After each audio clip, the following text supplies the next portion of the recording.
Today, I'm pleased to announce Xbox One backward compatibility.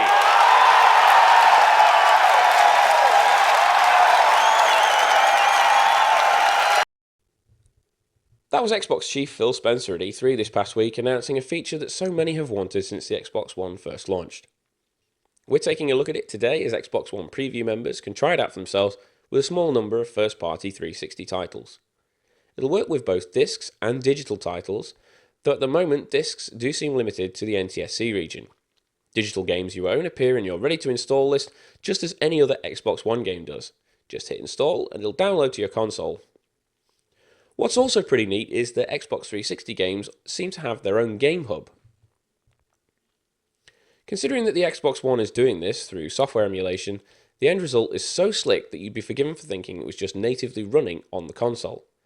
Once you first launch a game, there'll be a couple of minutes spent migrating your Xbox 360 information across, but it does seem you only have to do this just the once, the very first time you launch any of your games.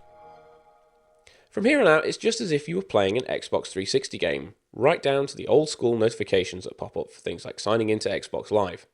But since you're on the Xbox One, you also have access to all the features available on this console, such as screenshots, recording clips, and Twitch broadcasting.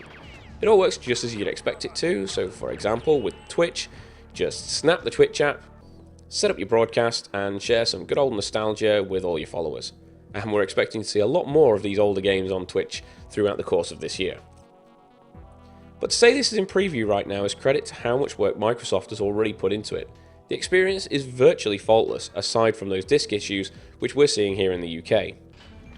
Games are slick and responsive, as you can see here with some Perfect Dark that we've loaded up on our console. One of the last things to note is the Xbox 360 guide. Again, this is a feature of the old console Microsoft's brought over, and it can be brought up by pressing the menu and the view buttons together at the same time.